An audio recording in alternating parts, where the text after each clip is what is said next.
Hello friend, welcome to DN coaching classes. तो दोस्तों, आज की इस वीडियो में हम पढ़ने वाले हैं प्रयोगशाला तकनीशियन 2024, जिसका एग्ज़ाम डेट है 25 अगस्त 2024। तो दोस्तों, एग्ज़ाम डेट काफ़ी नज़दीक आ चुका है, तो चलिए स्टार्ट करते हैं। इसमें मैं फिजिक्स, केमिस्ट्री, बायोलॉजी तीनों सब्जेक्ट का एमसीक्यू क्वेश्चन बताऊँगा। तो वीडियो में लास्ट तक जरूर बने रहें और चैनल पर यदि नए हो तो चैनल को सब्सक्राइब करें। तो चलिए स्टार्ट करते हैं। पहला क्वेश्चन, प्रबल अम्लीय विलयन में मेथिल ऑरेंज सूचक का रंग होता है। तो ऑप्शन ए है लाल रंग, ऑप्शन बी नीला रंग, ऑप्शन सी पीला रंग, ऑप्शन डी रंगहीन। तो इसका सही आंसर होगा ऑप्शन ए लाल रंग। अगला प्रश्न देखते हैं।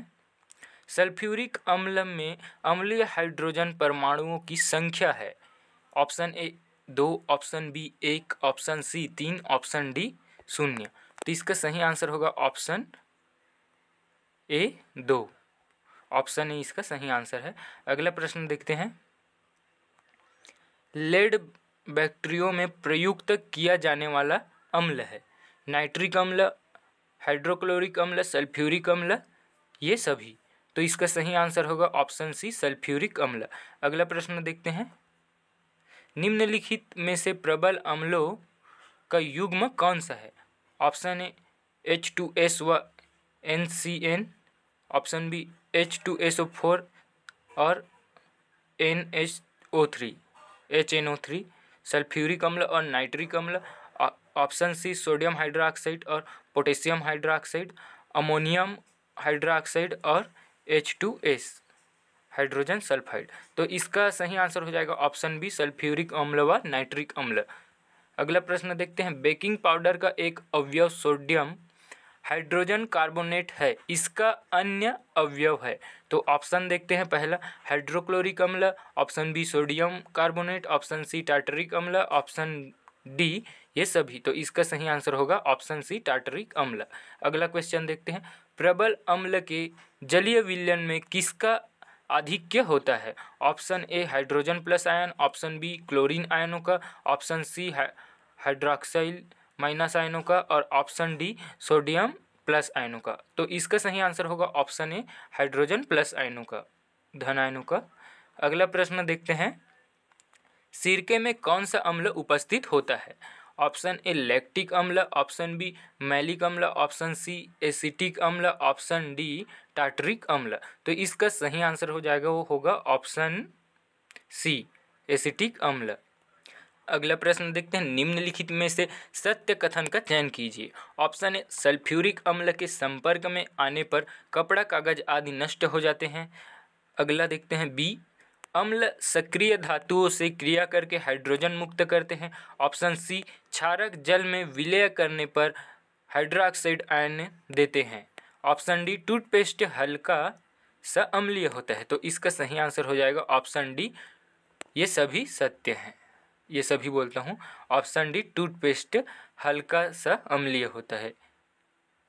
असत्य कथन यही है, टूथपेस्ट हल्का सा अम्लीय होता है। अगला प्रश्न देखते हैं। निम्नलिखित में से कौन सा ब्रांस्टेड लारी अम्ल नहीं है। Option A HCl, option B nitric अम्ल, option C CH3COOH, option D BH3। तो इसका आंसर हो जाएगा ऑप्शन बी नाइट्रिक अम्ल, नाइट्रिक एसिड। अगला प्रश्न देखते हैं। निम्न में से कौन सा लुईस अम्ल है। तो option A PCl3, option B AlCl3, option C NCI, option D AsCl3। तो इसका सही आंसर हो जाएगा ऑप्शन बी। अगला प्रश्न देखते हैं। बायोलॉजी से है, बायोलॉजी का। निम्न में से कौन सा कोशिका सिद्धांत का अपवाद है। जीवाणु, कवक, लाइकेन, विषाणु। तो इसका आंसर हो जाएगा ऑप्शन डी विषाणु। अगला क्वेश्चन। निम्न में से प्रोकैरियोटिक कोशिकाएं कौन सी है। PPLO जीवाणु, सी माइकोप्लाज्मा, ऑप्शन डी ये सभी। तो इसका सही आंसर होगा ऑप्शन डी ये सभी। अगला प्रश्न देखते हैं। प्रोकैरियोटिक कोशिका के अनुवांशिक पदार्थ के विषय में कौन सा कथन सत्य है। ऑप्शन ए इनमें छोटे वृत्ताकार DNA पाया जाता है। ऑप्शन बी केंद्रक झिल्ली द्वारा अबंधित नहीं होते। ऑप्शन सी एकल वृत्ताकार डीएनए अणु से निर्मित होते हैं। ऑप्शन डी उपरोक्त सभी। तो इसका आंसर हो जाएगा ऑप्शन डी उपरोक्त सभी। अगला प्रश्न देखते हैं।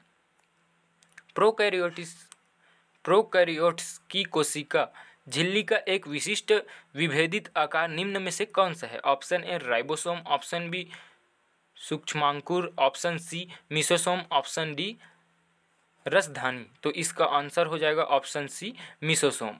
अगला प्रश्न देखते हैं। मिसोसोम के विषय में क्या सही है? ऑप्शन ए कोशिका भित्ति के निर्माण में सहायक, ऑप्शन बी कोशिकीय श्वसन में सहायक, ऑप्शन डी डीएनए प्रकृतिकरण रिप्लिकेशन में सहायक, ऑप्शन डी उपरोक्त सभी। तो इसका सही आंसर हो जाएगा ऑप्शन डी उपरोक्त सभी। अगला प्रश्न देखते हैं। प्रोकैरियोटिक राइबोसोम के बारे में असत्य कथन का चयन कीजिए। तो इसमें से असत्य कौन सा है? पहला देखते हैं।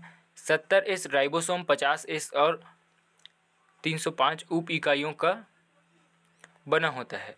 ऑप्शन बी राइबोसोम के ANA से संबंध होने पर पॉलीसोम बनते हैं।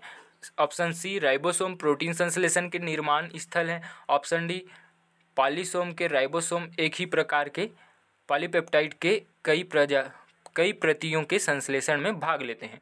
तो इसका आंसर देखते हैं। ऑप्शन बी राइबोसोम के ANA से संबंध होने पर पॉलीसोम बनते हैं।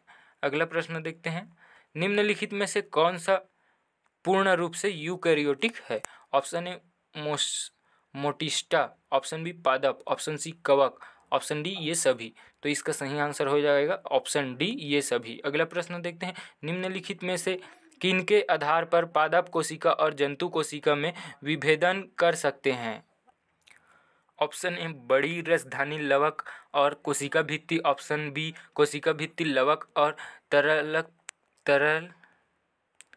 तारक केंद्रक, ऑप्शन सी कोशिका भित्ति लवक और माइटोकॉन्ड्रिया, ऑप्शन डी कोशिका झिल्ली लवक और कोशिका भित्ति। तो इसका सही आंसर जो है वो देखते हैं ऑप्शन डी इसका सही आंसर है। अगला प्रश्न देखते हैं। किसकी उपस्थिति यूकैरियोटिक कोशिकाओं को प्रोकैरियोटिक कोशिकाओं में भिन्नित करती है? ऑप्शन ए कोशिका झिल्ली, option B ribosome, option C केंद्रक झिल्ली, ऑप्शन डी इनमें से कोई नहीं। तो इसका सही आंसर हो जाएगा ऑप्शन बी राइबोसोम। अगला प्रश्न देखते हैं। जंतु तथा पादप कोशिका में प्रमुख अंतर क्या है? ऑप्शन ए जंतु कोशिकाओं में कोशिका भित्ति का अभाव, ऑप्शन बी पादप कोशिकाओं में कोशिका भित्ति का अभाव, ऑप्शन सी जंतु कोशिकाओं में मजबूत कोशिका भित्ति पाई जाती है, ऑप्शन डी पादप कोशिकाओं में कोशिका झिल्ली का अभाव। तो इसका सही आंसर होगा ऑप्शन ए जंतु कोशिकाओं में कोशिका भित्ति का अभाव। अब फिजिक्स से क्वेश्चन देखते हैं। जब किसी वस्तु की गति त्वरित होती है तो ऑप्शन ए उसकी चाल में सदैव वृद्धि होती है, ऑप्शन बी उसके वेग में सदैव वृद्धि होती है, ऑप्शन सी वह सदैव पृथ्वी की ओर गिरती है, ऑप्शन डी उस पर सदैव कोई बल कार्य करता है। तो इसका आंसर हो जाएगा ऑप्शन डी उस पर सदैव कोई बल कार्य करता है। अगला प्रश्न देखते हैं। जड़त्व का गुण है।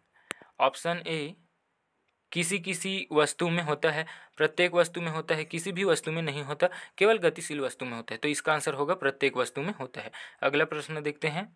किसी गतिशील पिंड का वेग आधा करने से उसका संवेग हो जाता है। ऑप्शन ए आधा, ऑप्शन बी 2 गुना, ऑप्शन सी 4 गुना, ऑप्शन डी 1/4। तो इसका सही आंसर हो जाएगा ऑप्शन ए आधा। अगला प्रश्न देखते हैं। स्वतंत्र गति के लिए किस वस्तु पर कोई बल लगाया गया है? यदि बल का परिणाम तथा वस्तु का द्रव्यमान ज्ञात हो तो न्यूटन के दूसरे नियम की सहायता से हम क्या कर सकते हैं? तो यहाँ ऑप्शन देखते हैं। ऑप्शन ए वस्तु का भार ज्ञात कर सकते हैं, ऑप्शन बी वस्तु की चाल ज्ञात कर सकते हैं, ऑप्शन सी वस्तु का त्वरण ज्ञात कर सकते हैं, ऑप्शन डी वस्तु की स्थिति ज्ञात कर सकते हैं। तो इसका सही आंसर हो जाएगा ऑप्शन सी वस्तु का त्वरण ज्ञात कर सकते हैं। अगला प्रश्न देखते हैं। स्वतंत्र गति के लिए 1 किलोग्राम द्रव्यमान की किसी वस्तु पर 1 न्यूटन का बल लगाया जाए तो वह हो।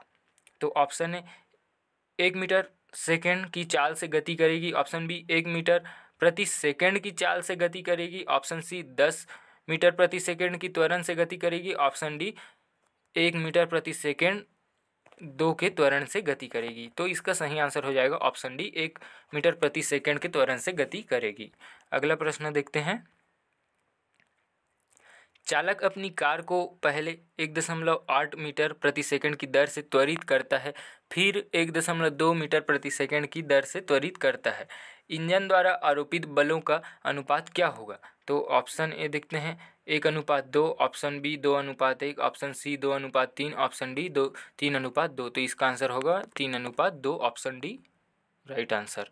अगला प्रश्न देखते हैं, किसी वस्तु पर कोई बाह्य बल लगता है तो वह बल किस दिशा में त्वरित हो जाती है, इस प्रकार उत्पन्न त्वरण वस्तु?